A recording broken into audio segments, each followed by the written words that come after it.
குரு சொந்தங்களுக்கு வணக்கம். இன்னைக்கு நேர்காணல நம்மளோட இருந்திருப்பவர் புவிசார் அரசியல் விமர்சகர் திரு ரமேஷ் சேதுராமன் அவர்கள்.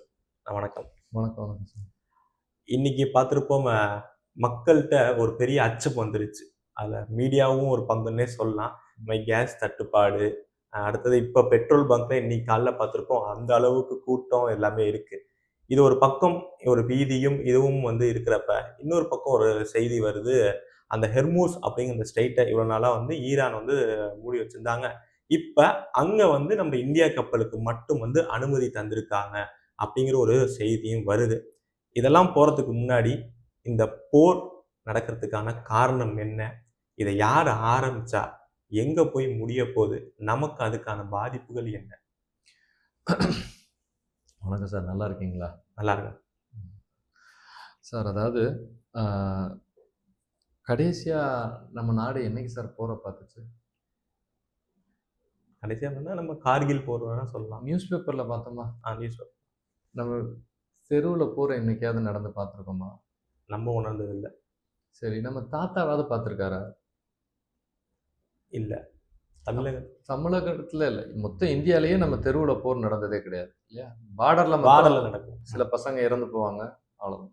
ஸோ இந்திய சமூகம் கடந்த ஒரு எத்தனை வருஷமா சார், ஒரு 400-500 வருஷமா போரை சந்திக்காத சமூகம்னு பார்ப்போமா? அதுக்கு மேலேயே ராஜாக்கள் எங்கேயாவது அவுட்டர்ல எங்கேயாவது போய் சண்டை போட்டுக்குவாங்க, நம்ம நல்லா சாப்பிட்டு சந்தோஷமா. ஸோ நம்ம இப்படியே போர்னா என்னன்னே தெரியாம இருந்த ஒரு கூட்டமாக ஆயிட்டோம். அதனால நமக்கு என்னன்னா, எவன் என்ன ஆனா என்ன, நம்ம கேஸ் இருக்கா, நம்மளுக்கு பெட்ரோல் இருக்கா, அரிசி இருக்கா, விலைவாசி ஏறலையா, நம்ம சந்தோஷமா இருக்குமா? சுவிட்சை போட்டால் ஃபேன் சுற்றுதா, கரண்ட் இருக்குதா, டிவியை போட்டோம்னா ஏதாவது ஒரு சினிமா நடிகர் நடிகை ஏதாவது பாடுறாங்களா, ஆடுறாங்களா, இல்லை யாரோட இது பண்ணியிருக்காங்க, இந்த நடிகை அந்த நடிகர் அப்படின்னு அதை தான் நம்மளுக்கு ஒரு துணுக்கு செய்திகள் நம்மளுக்கு முக்கிய செய்திகளாக இருக்குது. ஸோ இந்த சூழ்நிலையில் திடீர்னு கேஸ் பிரச்சனை வருது, திடீர்னு பெட்ரோல் பங்கில் கியூ நிற்குது அப்படின்னும் போது நம்மளுக்கு திடீர்னு இந்த விஷயங்களை பற்றி யோசிக்க நம்ம நினைக்கிறோம். ஸோ அதனால இந்த கேள்விகள் இப்போ ஜனரஞ்சகமான மக்களுக்கு மத்தியில் இருக்கு. என்னைக்காவது நம்மளுக்கு முக்கியமான நபர்கள் பார்டர்ல இருக்கிற சோல்ஜர்ஸ் நம்மளுக்கு தோணி இருக்குதா? நம்ம உடம்புல இன்னைக்கு எதிர்ப்பு சக்தி இருக்குன்னா நம்ம நோய் இல்லைன்றோம். அப்படின்னா நம்ம நோய் கிருமிகளை சண்டை போடுற நம்ம எதிர்ப்பு சக்தி உள்ள நடந்துகிட்டு இருக்கு, உள்ள ஒரு போர் நடந்துகிட்டு இருக்கு நம்ம உடம்புக்குள்ள. அப்போ உடம்பு சரியில்லை, டாக்டர் கிட்ட போனா என்ன சொல்றாரு? எதிர்ப்பு சக்தி குறைஞ்சு போச்சுங்க, அதனால அவங்களுக்கு நோய் வந்துட்டு அப்படின்றாரு. அப்ப நம்ம உடம்புக்குள்ளேயே டெய்லி ஒரு போர் நடக்குது. அந்த போர்ல நம்மளுடைய வெள்ளை அணுக்கள் தோத்துச்சுன்னா நம்மளுக்கு நோய் வந்துடுதுன்னு சொல்றோம். உலகம் தொடர்ந்து என்னைக்கும் போர்ல இருந்துகிட்டே இருக்குது. போர் இல்லை அப்படின்றது ஒரு கற்பனை. நாம அமைதியா இருக்கோம் அப்படின்னா அதுக்கு என்ன அர்த்தம்னா, எவனோ ஒருத்தன் நமக்காக சண்டை போட்டுக்கிட்டு இருக்கான்னு அர்த்தம். நாம அமைதியா இருக்கோம்னு அர்த்தம் இல்லை. வேற ஒருத்தன் அமைதியை நம்மளுக்கு காப்பாத்துறதுக்காக அவன் குடும்பம் குழந்தை குட்டியை விட்டுக்கிட்டு நடு பார்டர்ல -15 டிகிரியில நமக்காக துப்பாக்கி ஏந்தி ஒரு புள்ள நிக்குது. ஒரு ஹீரோ, நம்ம சொல்றோம்ல ஹீரோ. அந்த ஹீரோ எங்க நிக்கிறான்னா, அந்த பனிக்காட்டு மலையில அந்த பூட்ஸு காலை போட்டுக்கிட்டு அர்த்த ராத்திரியில -15 டிகிரியில துப்பாக்கியோடு நிக்குது நம்ம புள்ள. அவன் ஹீரோ. இங்க விஜய் இல்ல ஹீரோ.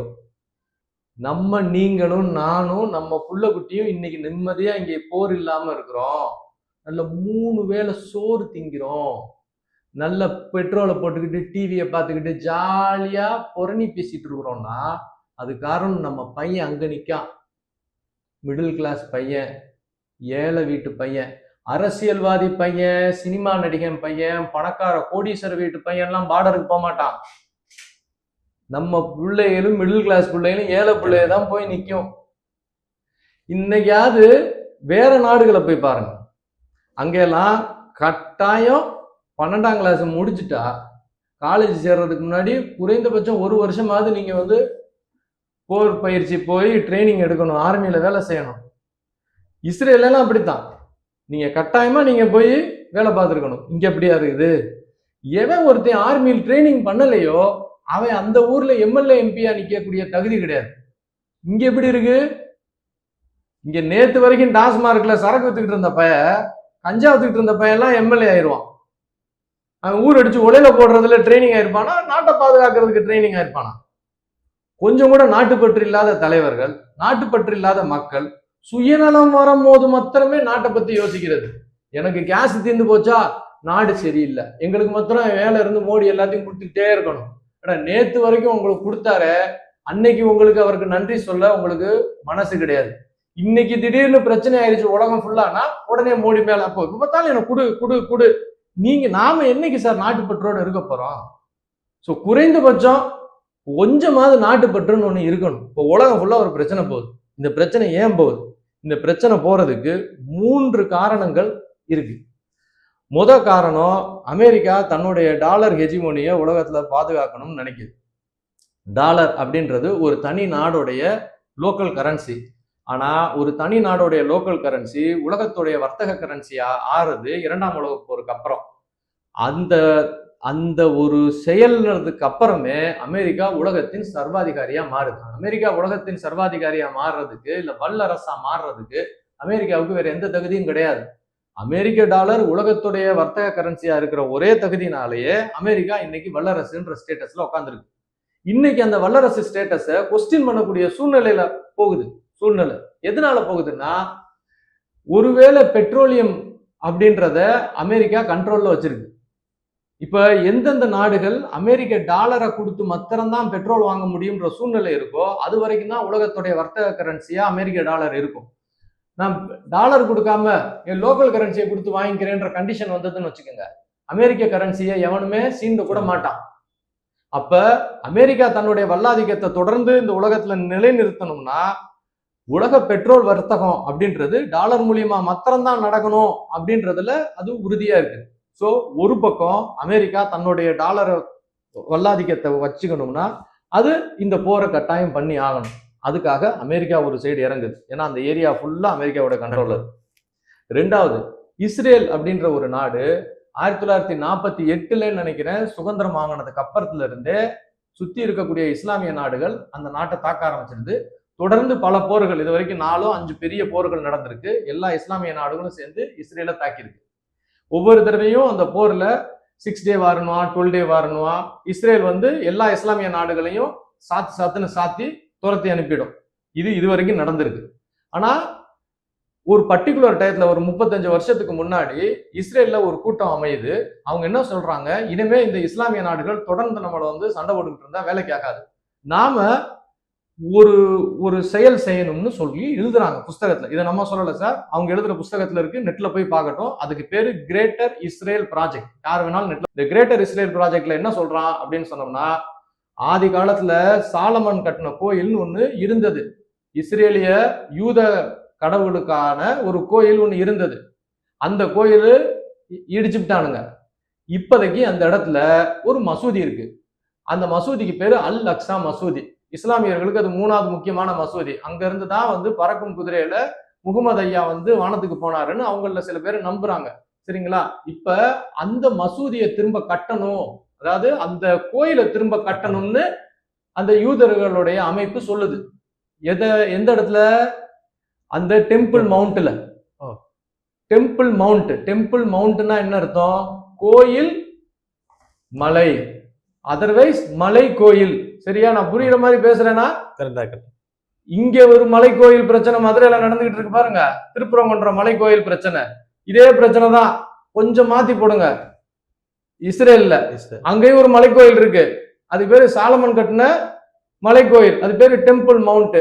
அங்க ஒரு மலை கோயில் இருந்தது, அதை உடைச்சுட்டு அந்த இடத்துல இப்ப ஒரு மசூதி இருக்கு. யார் உடைச்சா என்ன ஏதுன்னா நான் இந்த டிவியில பேசுறதுக்கு தயார் இல்லை, போய் பாத்துங்க நெட்ட. இப்ப அந்த இடத்துல ஒரு மசூதி இருக்கு, அல்லக்ஸா மசூதி. அவன் என்ன சொல்றான் இஸ்ரேல்காரன், அவன் புஸ்தகத்துல என்ன எழுதியிருக்கான், நாங்க அல்லக்ஸா மசூதியை அகற்றிட்டு திரும்ப அந்த இடத்துல சாலமன் கட்டின கோயிலை கட்டணும்னு சொல்லி அவனுங்க சொல்றானுங்க. அவன் சொல்றதுதான் சொல்றோம், இது நம்ம கருத்து கிடையாது. என்கிட்ட கேட்டா நீ எதுவும் வேணாண்டா, இப்போதைக்கு இருக்கிறத இருங்கடா, சண்டை போடாதீங்கன்னு நான் சொல்லுவோம். அவனுங்க எழுதி வச்சிருக்கானுங்க. ஆனா அதை பண்றதுக்கு அவன் என்ன சொல்றான், சுத்தி இருக்க இஸ்லாமிய நாடுகள்ல பாதி இடத்த அவன் இடம்னு அவன் கிளைம் பண்றான் இந்த கிரேட்டர் இஸ்ரேல் ப்ராஜெக்ட்ல. பட் இதெல்லாம் நடக்கணும்னா அவன் யாரெல்லாம் தனக்கு எதிரியா இருக்கானோ அவனை எல்லாம் அழிக்கணும்னு அவன் ஒரு பிளான் போட்டு அழகா எழுதி வச்சிருக்கான். இதுக்கு பேரு கிரேட்டர் இஸ்ரேல் ப்ராஜெக்ட். இந்த கிரேட்டர் இஸ்ரேல் ப்ராஜெக்டை நடைமுறைப்படுத்தணும்னா அவனுக்கு முஸ்லிம் நாடுகள், சுத்தி இருக்கிற முஸ்லிம் நாடுகள் ஒண்ணு தன்னுடைய கட்டளைக்கு அடிபணியணும், அப்படி இல்லைன்னா அந்த நாடுகளை அவன் அழிக்கணும் அப்படின்னு எழுதுறான் இந்த யூத அமைப்பு. ஆனா இந்த நாடுகளை எப்படி அழிக்க முடியும்? இந்த நாடுகளுக்கு சப்போர்ட் பண்றது யாருன்னா ரஷ்யா. அப்ப ரஷ்யாவை ஒரு பிரச்சனை வந்தாதான் இந்த ரஷ்யா இவங்களுக்கு உதவி பண்ணாம இருப்பான். இப்ப இஸ்ரேலுக்கு மிகப்பெரிய சிம்ம சொப்பனமா இருக்கக்கூடிய சில நாடுகள்ல ஒண்ணு சிரியா, அதுக்கு ஒரு ஆள் இருந்தான். அதுக்கப்புறம் ஈரான், அப்புறம் இந்த சைடு ஈஜிப்ட்ல சில நாடு. இப்ப ஈஜிப்ட்லாம் படிஞ்சிருச்சு, அவ்வளவுதான். இப்ப அவங்க கண்ட்ரோலுக்குள்ள வந்துருச்சு, இஸ்ரேலோடைய கண்ட்ரோல்ல, அமெரிக்க இஸ்ரேலுடைய கண்ட்ரோல்ல வந்துருச்சு. சிரியா ரஷ்யாவுடைய சப்போர்ட்ல இருந்தது. அப்ப ரஷ்யாவுக்கு ஒரு போர் வந்தாதான் அவன் இங்க வரமாட்டான். அப்ப இவனுக்கு வேண்டப்பட்ட ஒருத்தனை அங்க ரெடி பண்ணி, ஜெலன்ஸ்கின்னு ஒரு ஆளு, அவனும் ஒரு யூதன் தான், அவனை ரெடி பண்ணி அவன் ஒரு சினிமால சும்மா ஒரு காமெடி ஆக்டரா இருந்தவனை அந்த ஊர்ல தலைவராக்கி, அந்த ஊர்ல நாங்க நாட்டோ படைகளோட சேர போறோம்னு சொல்லி ரஷ்யாவோட ஒரு வம்பிழுத்து அங்க ஒரு போரை உருவாக்கி ரஷ்யாவை போர்ல என்கேஜ் பண்ணிட்டான். ரஷ்யா போர்ல அங்க ரொம்ப சீரியஸா இருக்கும் போது இங்க சிரியாவை முடிச்சு விட்டான். இப்ப அவனுடைய பெரிய எதிரியான சிரியா முடிஞ்சது. அதுக்கு அடுத்து அவனுடைய நோக்கம் ஈரானை முடிக்கணும். பட் ஈரானை முடிக்கிறதுக்கு முன்னாடி மக்களுடைய கவனம் அவன் கூடயே பக்கத்துல இருக்கக்கூடிய சின்ன சின்ன தீவிரவாத அமைப்புகள் இருக்கு, ஹமாஸ், ஹிஸ்புல்லா, ஹூத்தின்னு சொல்லிட்டு. இந்த இவங்களெல்லாம் முடிக்கணும்னா காசாவை முடிக்கணும். முடிச்சுட்டான். அதுக்கடுத்து இந்த குட்டி குட்டி அமைப்புகள் எல்லாத்தையும் முடிச்சான். முடிச்சுட்டு அதுக்கப்புறம் என்ன பண்ணிட்டான்? இப்ப நேரம் கரெக்டா இருக்குது, அவருக்கு வேண்டிய ஆளு அங்க அமெரிக்கால ட்ரம்ப் வந்துட்டாப்ல. ட்ரம்போட மருமகன் இருக்காப்ல பாத்தீங்களா? அந்த மருமக புள்ள இப்ப இருக்கக்கூடிய இஸ்ரேலுடைய பிரதமரா இருக்காரு பாருங்க, நெத்தன்யாகுவுடைய க்ளோஸ் ஆளு. கட்சிகளுமே பிரதானமான 2 கட்சிகள்லயுமே ஃபுல் கண்ட்ரோல்ல இருக்கு. அமெரிக்கா பைனான்ஸ் கம்பெனி, முக்கியமான அரசு பதவிகள்ல உள்ள முக்கியமான ஆளுகள் பாத்தீங்கன்னா இந்த யூத குடும்பங்களோட தான் எப்பயுமே இருப்பாங்க. இன்னைக்கு இந்த ஜெரட் குஷ்னர் தான் ஒரு முக்கிய முடிவுகள் எடுக்கக்கூடிய ஆளாவும் இருக்கிறார். இதெல்லாம் யதார்த்தமா நடந்தது அப்படின்னு நம்ம சொல்றதா, இல்ல இதெல்லாம் இந்த காய்கள் அங்கங்க நகர்த்தப்பட்டதுன்னு நம்ம சொல்றதா? இதெல்லாம் நகர்த்தப்பட்டதா இருந்தா 35 வருஷத்துக்கு முன்னாடியே 2026 போர் யூதர்களால் ஏற்கனவே தீர்மானிக்கப்பட்டதுன்றதை நம்ம மறந்துடக்கூடாது. கொஞ்ச நாளைக்கு முன்னாடி நம்ம ஈரான்ல உள்ள சில பேருடைய செல்போனு, அவங்களுடைய பேஜர்கள் எல்லாம் வெடிகுண்டு வச்சாங்க, எல்லாரும் இது பண்ணாங்கன்னு. அந்த பேஜர்ல ஒரே நாள்லயா வெடிகுண்டு வச்சா? 8 வருஷத்துக்கு முன்னாடி அந்த பேஜர்ல வெடிகுண்டு வச்சிருக்கான். அப்ப அந்த பேஜரை சப்ளை பண்ணவே ஹாங்காங்ல இருக்கிற ஒரு பார்ட்டி, அந்த ஹாங்காங் பார்ட்டியை பிடிச்சு அந்த ஃபேக்டரிக்குள்ள இன்ஃபில்ட்ரேட் பண்ணி அந்த பேஜர் தயாரிக்கும் போதே உள்ள வெடிகுண்டை வச்சு 8 வருஷமா அந்த பேஜரை ஈரான்காரங்க பயன்படுத்த வச்சு அதுக்கப்புறம் ஒரு நாள் வெடிக்க வச்சிருக்கானே. அப்பனா 8 வருஷத்துக்கு முன்னாடி பேஜருக்குள்ள வெடி வச்சானா இல்லையா? நாம இன்னைக்கு நடக்கிற நிகழ்வு மாத்திரம் தான் யோசிக்கிறோம். ஆனா யூதர்கள் அப்படி கிடையாது. நாளைக்கு இப்படி ஒண்ணு நடக்க போகுதுன்றதுக்கு இன்னைக்கே பிளான் பண்ணுவான். இவங்க சும்மா கோவப்படுறதுக்கு தான் லாய்க்கு. அவங்க 30 வருஷத்துக்கு முன்னாடி பிளான் பண்ண வேலை. அந்த பிளான்ல அவங்க இந்த கோயிலை கட்டணும்னு நினைக்கிறான். எந்த கோயிலு? அந்த சாலமனுடைய கோயில அந்த டெம்பிள் மவுண்ட்ல கட்டணும்னு நினைக்கிறான். இப்ப அந்த சாலமனுடைய கோயில நிறைய பேருக்கு இப்படி ஒரு டெம்பிள் மவுண்ட் இருக்குது, இந்த சாலமன் கோயில் இருக்குன்னே தெரியாது. இதுதான் அந்த டெம்பிள் மவுண்ட். இப்ப அந்த இடத்துல இருக்கிறது ஒரு மசூதி, அலெக்சாண்டர் மசூதி. இந்த மசூதியை அகற்றிட்டு திரும்ப சாலமனுடைய கோயிலை கட்டணும்னு சொல்லி யூதர்கள் எழுதி வச்சிருக்கிறாங்க புஸ்தகத்துல. சோ இது அவங்களுடைய ஒரு பிளான். இந்த பிளான் அவங்க நடைமுறைப்படுத்தணும்னா அவங்க சிரியாவை முடிச்சாச்சு. இப்ப அவங்களுக்கு கடைசியா ஈரான் ஒண்ணுதான் பாக்கி. ஈரானை அவங்க முடிச்சாகணும். சரி, இப்ப ஈரானை பத்தி என்னன்னு தெரிஞ்சுக்குவோம். ஈரான்ன்றது ஒரு சாதாரண நாடா, இல்ல ஈரான்ன்றது ஒரு ஐடியாலஜினால உருவாக்கப்பட்ட ஒரு ஊரான்றதை ஃபர்ஸ்ட் தெரிஞ்சுக்கணும். ஈரான் சாதாரண ஒரு நாடு கிடையாது, ஒரு ஐடியாலஜியால் உருவாக்கப்பட்ட ஒரு நாடு. அதாவது 1919 வரைக்கும் முகமதுடைய இறப்புல இருந்து அவர் நம்மளை விட்டு போனதுக்கு அப்புறம் 1919 வரைக்கும் தொடர்ந்து இஸ்லாமிய கேலிஃப் அப்படின்னு ஒண்ணு இருந்துட்டு இருக்கு. கேலிஃப்னா என்ன அப்படின்னு சொன்னோம்னா, எப்ப மதத்தின் தலைவர் அந்த நாட்டின் ஆட்சியாளராகவும் மதத்தின் சட்டமே அந்த நாட்டின் ஆட்சி சட்டமாகவும் இருக்குதோ அதுக்கு பேர் தான் கெலிஃப். இந்த கெலிஃப் முறை முகமது ஐயா இந்த உலகத்தை விட்டு போனதுல இருந்து தொடர்ந்து 1919 வரைக்கும் அது தொடர்ந்து இருந்துட்டு இருக்கு. நடுவுல நிறைய வந்தது, அந்த ஷியா சன்னி பிரிவு, அது இதெல்லாம் நடந்தது. மால்வியான்னு ஒருத்தர் வந்தாரு, அதெல்லாம் ஒரு பெரிய கதை, அது இந்த டிவி சேனலுக்குள்ள டைம் இல்லை. ஆனா இதெல்லாம் நடந்தா கூட தொடர்ந்து அந்த கேலிஃப் முறை, ஆட்சி முறைன்றது 1919 வரைக்கும் இருந்தது. 1919 வெள்ளக்கார பைய என்ன பண்றான், இந்த கேலிஃபுகள் எல்லாத்தையும் அழிச்சு உடைச்சுட்டு அந்த கேலிஃப் முறைய அழிக்கிறான். சின்ன சின்ன நாடுகளா பிரிச்சு குட்டி குட்டி ராஜ குடும்பங்கள் கையில கொடுத்துட்டான். இப்ப எப்படி இந்தியாவை பிடிக்கும் போது சின்ன சின்ன மாகாணங்கள் ஆக்கி நீ எனக்கு கப்பம் கட்டுறான்னு விடுவான். இதான் பிரித்தாளும் தன்மை. இங்க எப்படி அவன் செஞ்சானோ, எப்படி இந்தியாவில வந்த செஞ்சானோ அதே வேலைய அவன் அந்த கேலிஃபுகளுக்கும் செய்யறான். அது ஆட்டோமேன் டர்க்கி எம்பையர்னு சொல்லுவாங்க. டர்க்கி ஆட்டோமேன் டர்க்கி கேலிஃப், அந்த கேலிஃபை உடைக்கிறான். 1919 அவன் உடைச்சதுக்கு அப்புறம் 1924 என்ன ஆகுது, ஈஜிப்ட்ல ஒரு ஐயா, அவர் பேரு சையது குதுப் அப்படின்னு அவர் பேரு. இவர் தான் அந்த ஐயா சையது குதுப்ன்றவர். இந்த சையது குதுப்ன்றவர் ஒரு புக் எழுதுறாரு. இந்த புக்ல என்ன சொல்றாரு, நாம இந்த கேலிஃப் முறையை அழிச்சுட்டான் வெள்ளக்காரப்பைய. அந்த யூத வெள்ளக்கார சக்திகள், அதாவது யூத கிறிஸ்துவ சக்திகள் நம்ம கேலிஃபை அழிச்சிருச்சு. நாம யூத கிறிஸ்துவ சக்திகளை எதிர்த்து சண்டை போட்டு திரும்ப கேலிஃப் முறையை கொண்டு வரணும் அப்படின்னு சொல்லி இந்த சையது குதுப் எழுதுறாரு.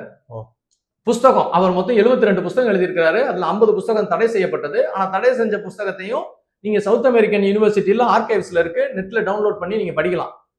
அதுல கிளியர் கட்டா உலக இஸ்லாமியர்களே ஒன்று சேருங்கள், யூத கிறிஸ்துவ சக்திகளை எதிர்த்து அழிப்பதற்காக அவர் பக்காவா எழுதுறாரு.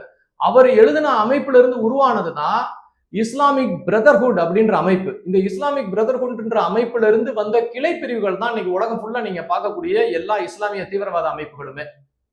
இந்த சையது குதுப் இருக்கார் இல்லையா, இவருடைய ஸ்டூடெண்ட் தான் அப்துல் நாசர், கூட நிக்கிறார் பாருங்க இவர். இந்த அப்துல் நாசருடைய ஸ்டூடெண்ட் தான் கோமேனி அப்படின்றவர். இந்த கோமேனி தான் ஈரான் அப்படின்ற ஒரு இஸ்லாமிக் ஸ்டேட் ஆஃப் ஈரானை உருவாக்குறாரு. மறந்துடக்கூடாது. இந்த சையது குதுப்புடைய புஸ்தகத்துல ஐயா கால் மார்க்ஸ் எழுதின தாஸ் கேபிட்டலை தனக்குடைய இன்ஸ்பிரேஷன் எடுத்துக்கிறார். கால் மார்க்ஸ் உலக உழைப்பாளர்களை ஒன்று சேருங்கள் முதலாளிகளை எதிர்ப்பதற்காக அப்படின்னு ஒரு வாசகத்தை புஸ்தகத்துடைய முடிவுல எழுதியிருப்பார். சையது குதுப் அவருடைய புஸ்தகத்துடைய ஆரம்பத்துல என்ன எழுதுறாரு, உலக இஸ்லாமியர்களே ஒன்று சேருங்கள், நாம் இந்த யூத கிறிஸ்துவ சக்திகளை எதிர்ப்பதற்காகன்னு எழுதுறார். அது மாத்திரம் இல்லாம அதுல 2வது பெரிய எதிரி யாருன்னு எழுதுறாரு. முதல் எதிரி யூத கிறிஸ்துவ சக்திகள், 2வது பெரிய எதிரி ராஜ குடும்பங்கள். அதாவது இந்த இஸ்லாமிய நாடுகளால சவுதி அரேபியா, அபுதாபி, கத்தரு இந்த மாதிரி எல்லாம் இருக்குல்ல, அதெல்லாம் ராஜ குடும்பங்களால் ஆட்சி செய்யப்படுது இல்ல, இந்த ராஜ குடும்பங்களை அவர் எதிரின்னு சொல்றாரு சையது குதுப். ஏன் சொல்றாருன்னா, ஒரு இஸ்லாமிய நாடு இஸ்லாமிய மத குருவால தான் ஆட்சி செய்யப்படணுமே ஒழிய ஒரு ராஜ குடும்பத்தால் ஆட்சி செய்யப்படக்கூடாது. ராஜ குடும்பத்தால் ஆட்சி செய்யப்பட்டது அப்படின்னு சொன்னோம்னா அது கலிஃபா முறைக்கு விரோதமானது. ஆனா இந்த ராஜ குடும்பங்கள் எல்லாமே அமெரிக்க சக்திகளுக்கிட்ட அடிபணிஞ்சு அவங்களுக்கு கப்பம் கட்டிக்கிட்டு அவங்களுக்காக எல்லா வேலையும் செஞ்சு கொடுக்க ஆரம்பிச்சிருச்சு. இப்ப இந்த எட்டப்பன்னு நம்ம இங்க சொல்றோம் பாத்தீங்களா, வீரபாண்டிய கட்டபொம்மனை தூக்குல போடுறதுக்கு வெள்ளக்காரனுக்கு காட்டி கொடுத்த எட்டப்பன், இந்த காட்டி கொடுத்த எட்டப்பன் வேலையை செய்ய ஆரம்பிச்சிருச்சு இந்த ராஜ குடும்பங்கள். அதனால இந்த ராஜ குடும்பங்களை அழிச்சாதான் நாம கலிஃபா முறையை திரும்ப கொண்டு வர முடியும். அதனால ராஜ குடும்பங்களுக்கு அழிச்சுங்கடா, எல்லா முஸ்லிம்களும் ஒண்ணு சேருங்கன்னு சொல்லி அந்த புஸ்தகத்தை எழுதுறாரு. யார் வேணாலும் எடுத்து படிக்கலாம், இதெல்லாம் நம்ம சொல்லல. இது என்னன்னே தெரியாம இஸ்லாமியர்கள் இது எது முன்னாடியும் தெரியாம பின்னாடியும் தெரியாம இவங்க எல்லாம் பாவப்பட்டு பேசிக்கிட்டு இருக்கிறாங்க. அப்ப இந்த விஷயங்களை இப்ப இறந்து போனாரு பாருங்க, இறந்து போனதா சொல்லப்படுறாரு பாருங்க. அவரு இந்த கோமேனி இப்ப ஒருத்தர் ஐயா இறந்திருக்கிறாரு பாருங்க, ஈரானுடைய தலைவரா இறந்து போனதாக சொல்லப்படுது. அவர் இறந்ததை நம்ம பார்த்தோமா? அவர் டெட் பாடியாவது காமிச்சானுங்களா? ஹிட்லர் செத்ததை கூட நம்ம பார்க்கல.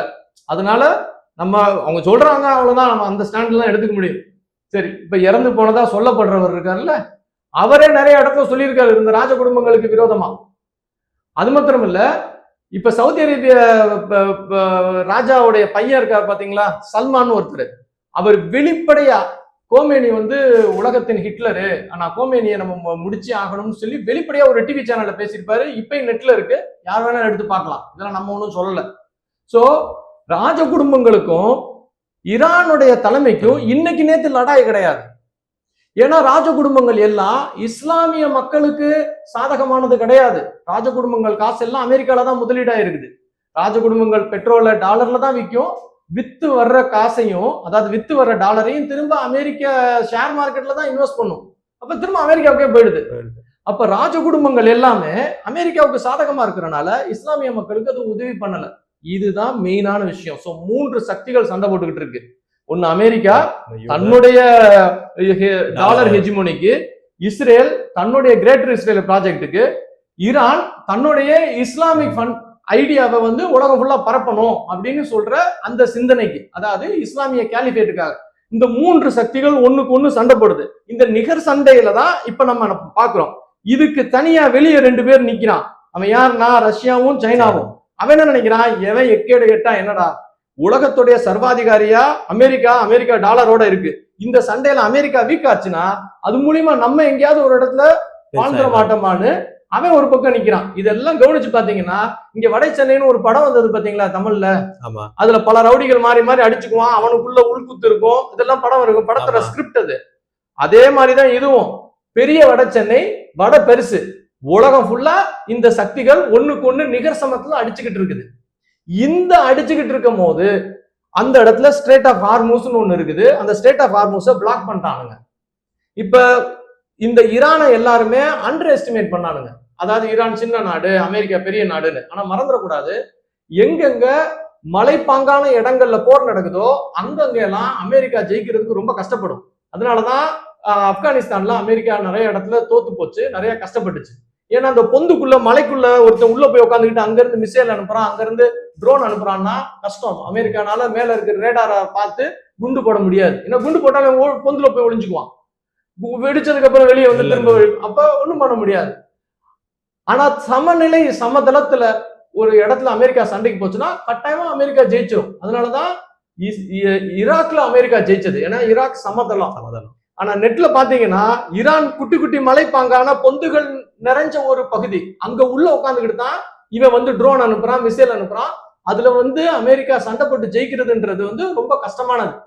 ஈரானை பொறுத்த வரைக்கும் அவன் ஜெயிக்கிறதுக்காக சண்டை போடல, அவன் அமெரிக்காவையும் மத்தவங்களையும் எத்தனை நாள் தாக்கு பிடிப்போம்னு சண்டை போடுறான். அவன் உயிருக்கு சண்டை போட்டுக்கிட்டு இருக்கான்.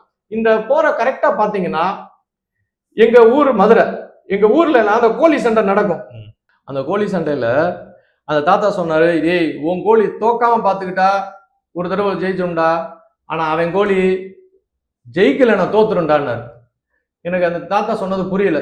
ஐயா தாத்தா என்ன நீங்க ஏதோ சொல்றீங்க அப்படின்னு போது அவர் சொன்னாரு, அந்த கோழியை பாத்தியா உடம்பு ஃபுல்லா அடி வாங்கி நிக்கி, பல சண்டை போயிட்டு வந்தது, அது எவ்வளவு கொத்து வாங்கினாலும் தாங்கி நின்று சண்டை போடும். ஆனா இந்த கோழி புது கோழிடா, ரவுண்டுல ஜெயிச்சிருச்சுன்னா ஜெயிச்சிடும், ஆனா ரவுண்டு, 2வது ரவுண்டு, 3வது ரவுண்டு அடி வாங்கி ரத்தம் கொட்டுச்சுன்னா அது ரொம்ப நேரம் தாக்கு பிடிச்சு நிக்காதரான்னாரு. 100% உண்மை. இந்த போரை அப்படித்தான் பார்க்கணும் நம்ம. ஈரான்காரன் எவ்வளவு அடி வாங்கினாலும் அவன் நின்றுகிட்டே இருப்பான். ஆனா அமெரிக்கா அப்படி இல்லை, கொஞ்ச நாள் வரைக்கும் தான் நிக்க முடியும். ஒரு 4 சோல்ஜர் 5 சோல்ஜர் ஒரு 50 பேர் 100 பேர் சாக ஆரம்பிச்சான்னா அமெரிக்க மக்கள் வந்து என் மக்களை ஏன்டா கொண்டு போய் எங்கேயோ காட்டுக்குள்ள கொள்ற, போரை நிப்பாட்டுறான்னு கத்திடுவான். அப்ப அமெரிக்கா இந்த போரை வேகமா ஜெயிச்சுச்சுன்னா அமெரிக்கா ஜெயிச்சிடும். ஆனா ஈரானை பொறுத்த வரைக்கும் ஜெயிக்கணும்ன்றது மேட்ரு இல்ல, தோக்காம இருந்தா போதும்ன்றதுதான் மேட்ரு. இதுல ஈரானுக்கு பின்னாடி ரஷ்யாவும் சைனாவும் உதவி பண்ணிக்கிட்டே இருக்கு. நம்ம வெறும் ஈரான் மாத்திரம் பார்க்க கூடாது. குட்டி குட்டி ட்ரோனுகளை வச்சு பெரிய பெரிய விஷயங்களை அடிச்சுக்கிட்டே இருக்கிறான். அதுவும் எங்க அடிக்கிறான்னா, எந்த இடத்துல அடிச்சா வலிக்குமோ அங்க மாத்திரம் அடிக்கிறான். எந்த இடத்துல அடிச்சா வலிக்குமோ அங்க மாத்திரம் அடிக்கிறான்.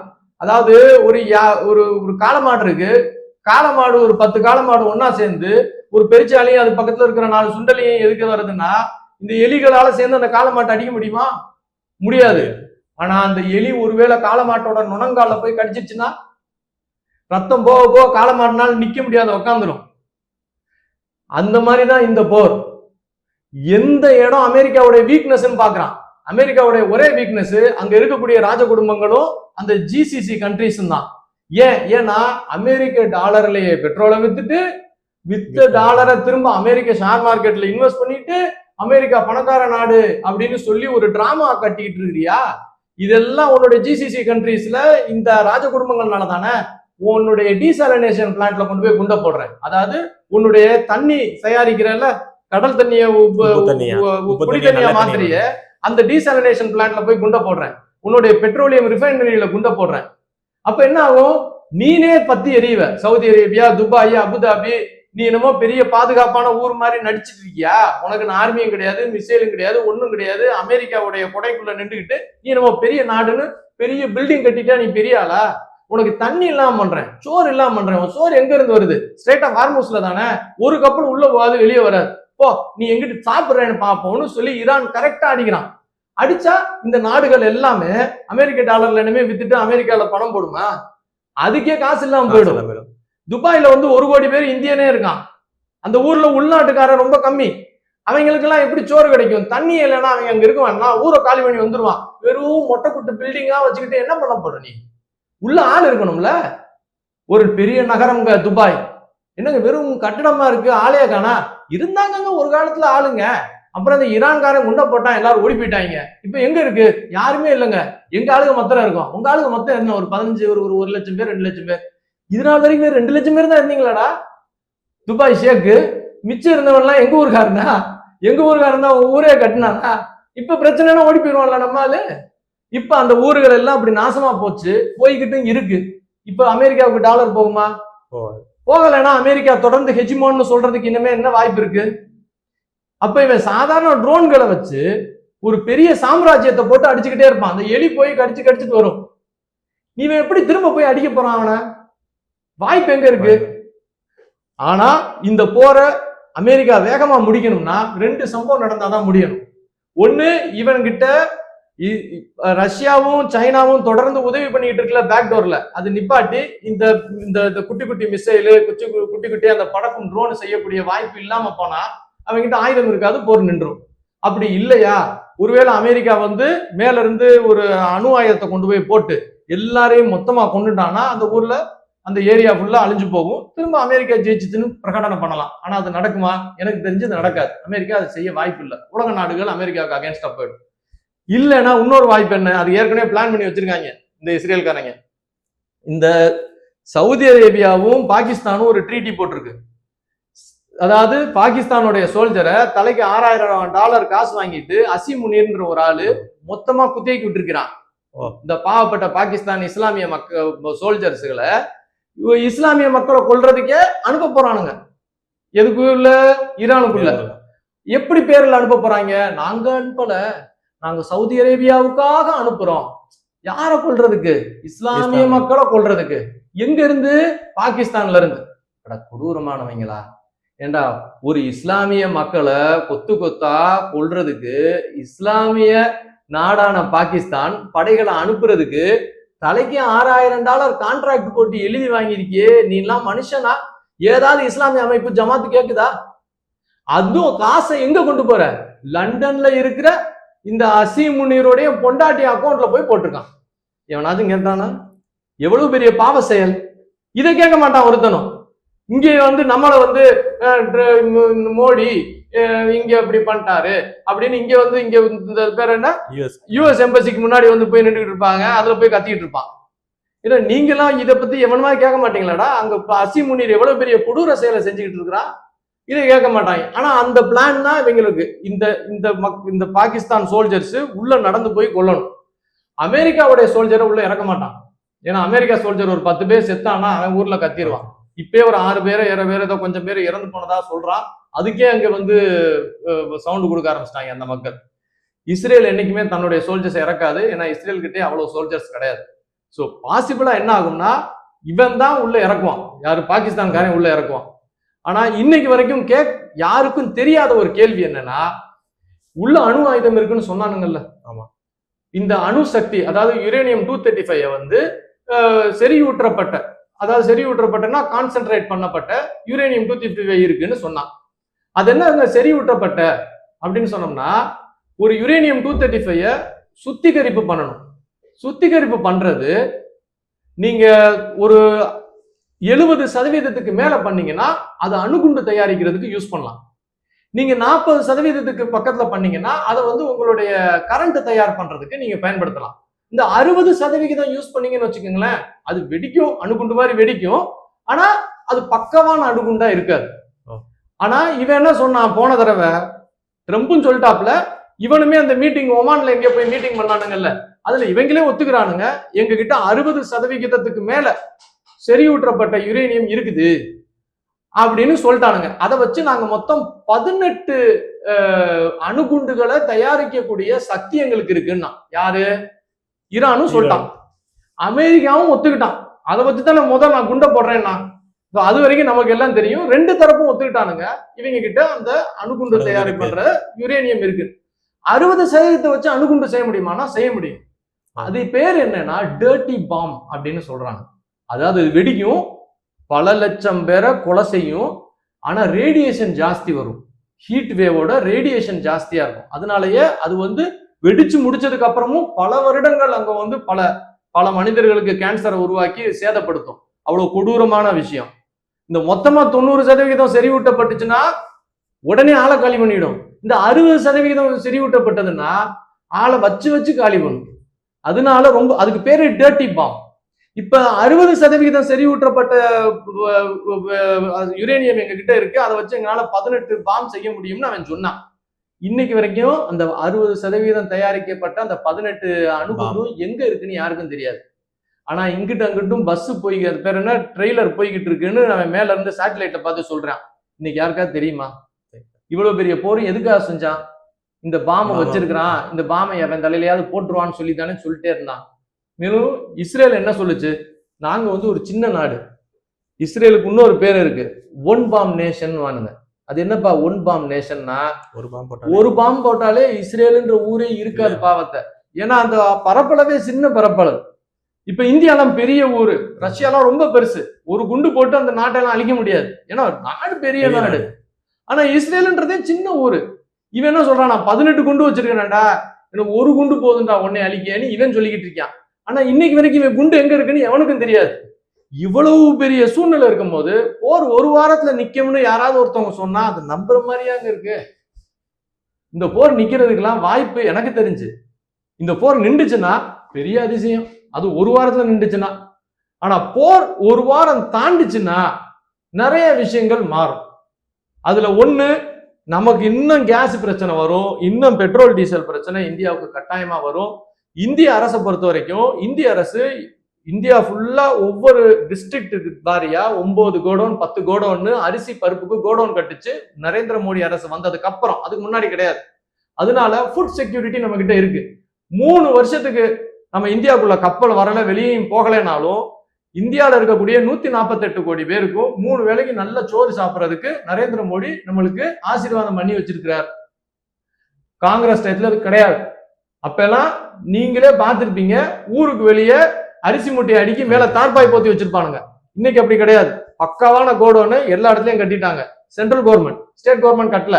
அதனாலதான் போன தடவை நீங்க பேர் என்ன, விவசாயிகள் செஞ்சு கொண்டு வந்த அரிசியை கூட நடு ரோட்ல போட்டு எல்லாம் முளைச்சு கிடக்குன்னு ஒரு நியூஸ் பேப்பர்ல எல்லாம் வந்தது பாருங்க. ஸ்டேட் கவர்மெண்ட் அவங்க திருடி சம்பாரிச்சு விக்ரம் படம் எடுக்கிறதுக்கே அவங்களுக்கு போதுமான அளவுக்கு இருக்கு. 500 கோடி 600 கோடிக்கு ஒரு கோடவுன் கட்டுறது கூட நம்ம ஸ்டேட் கவர்மெண்ட்டுக்கு வரல முன்னாடி. ஆனா சென்ட்ரல் கவர்மெண்ட் அப்படி இல்லை. இந்த மாதிரி ஒரு சம்பவம் வரலாம் அப்படின்னு சொல்லி ஊரெல்லாம் அரிசி பருப்பு அதுக்குரிய எல்லா கோடவுனும் கட்டியிருக்கிறாங்க. ஆனா இந்தியா இது வரைக்கும் பெரிய லெவல்ல பெட்ரோலை சேமிக்கிறதுக்கு கிடங்குகள் கட்டல பெரிய லெவல்ல. அதனால நம்ம கிட்ட எப்படி பார்த்தாலும் ஒரு 2 இருந்து 3 மாசம் வரைக்கும் பெட்ரோலை தாக்கு பிடிச்சு வைக்கிறதுக்கு நம்ம கிட்ட ஒரு சக்தி இருக்கு. அதுவும் இப்ப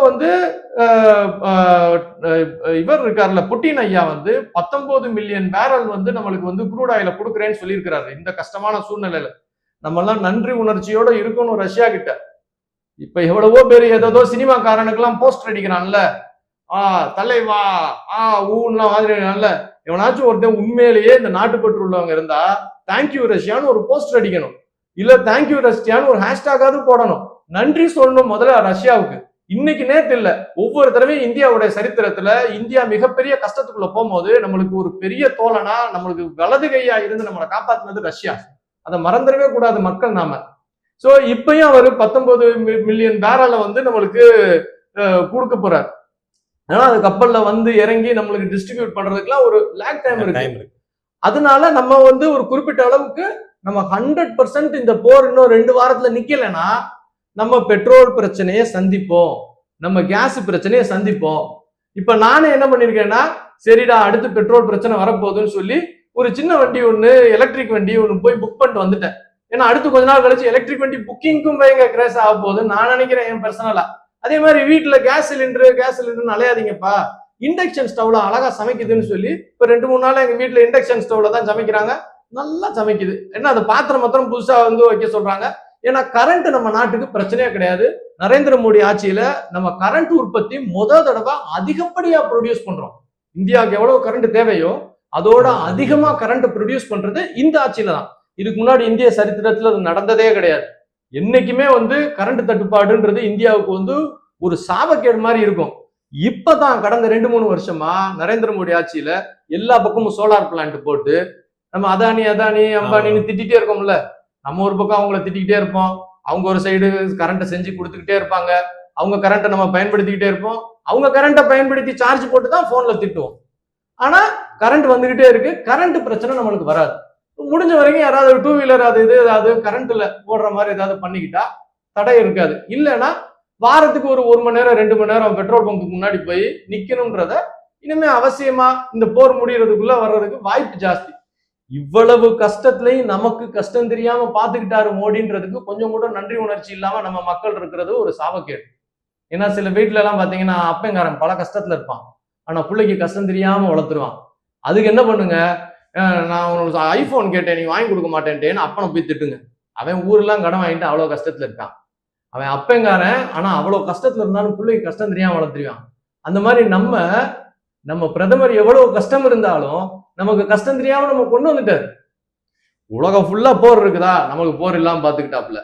உலகம் ஃபுல்லா பிரச்சனை இருக்கா, நமக்கு பிரச்சனை இல்லாம பாத்துக்கிட்டாப்ல. ஆனா அதோட முக்கியத்துவம் தெரியாம நாம வந்து இந்த தலைவரை தொடர்ந்து ஒரு மிஸ்ட்ரீட் பண்றத கொஞ்சம் 2 தடவை யோசிச்சா நல்லது. ஆனா இந்த போர் இன்னும் கண்டினியூ ஆச்சுன்னா இந்தியாவுக்கு ஒரு சின்ன சாதகம் வர்றதுக்கு வாய்ப்பு இருக்கு.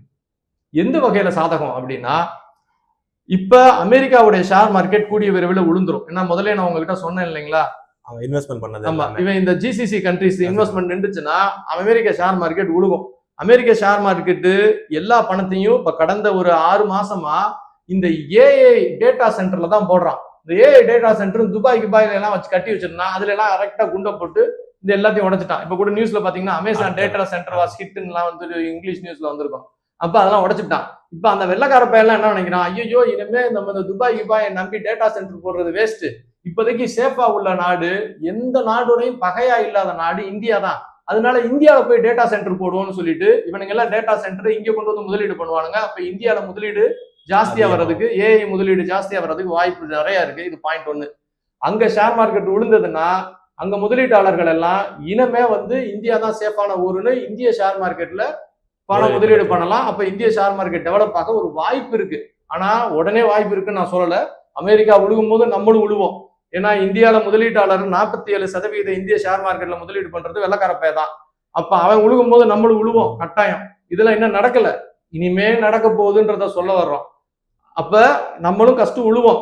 அதுக்கப்புறம் கொஞ்ச நாள் கழிச்சு நம்ம மேலே ஏறுறதுக்கு ஒரு வாய்ப்பு இருக்கு. இந்தியாவில வந்து டேட்டா சென்டர் ஓபன் பண்றதுக்கு வாய்ப்பு இருக்கா? வாய்ப்பு இருக்கு. இவங்க எல்லாம் போர்ல இருக்காங்கன்னா நம்ம அவங்களுக்கு போருக்கு வேண்டிய ஆயுத அஸ்திரங்களை செஞ்சு கொடுக்கறதுக்கு எல்லா நாடுகளுமே இந்த போர் நடக்கிறதுக்கு கொஞ்ச நாளைக்கு முன்னாடி வந்து நம்ம கிட்ட கையெழுத்து போட்டு போனாங்க, மறந்துடக்கூடாது. ஜெர்மனியோடைய சான்சலர், இயுடைய சான்சலர், யுஏஇயோடைய ஹெட், முக்கியமான எல்லாருமே வந்து அவசரமா நரேந்திர மோடி கிட்ட கையெழுத்து போட்டு போனாங்கன்றத நியூஸ்ல இருக்கு, மறந்துடக்கூடாது. நம்ம என்ன கையெழுத்து போட்டாங்க, ஏதாவது ஒரு பிரச்சனைனா எங்களுக்கு அரிசி பருப்பு கொடுங்க சாமி, ஏதாவது ஒரு பிரச்சனைனா எங்களுக்கு ஆயுத அஸ்திரங்கள் செஞ்சு கொடுங்க சாமி, எங்களுக்கு வேண்டிய விஷயங்கள்லாம் செய்யுங்க சாமின்னு அக்ரிமெண்ட் போட்டு போயிருக்கிறாங்க. அப்ப அவங்களுக்கு இதெல்லாம் செஞ்சு கொடுக்கக்கூடிய பொசிஷன்ல நம்ம இருந்தோம்னா நம்ம ஒரு 148 கோடி பிள்ளைகளை வச்சிருக்கிறோம். இந்த பிள்ளைகளுக்கு எல்லாம் வேலை வாய்ப்பு கிடைக்கிறதுக்கு ஒரு வாய்ப்பு இருக்கு. சோ இதெல்லாம் நம்மளுடைய ஆப்பர்ச்சுனிட்டி. ஆனா இதெல்லாம் செய்யணும்னா நம்ம கரண்ட் உற்பத்தியை இன்னும் பெருக்கணும்.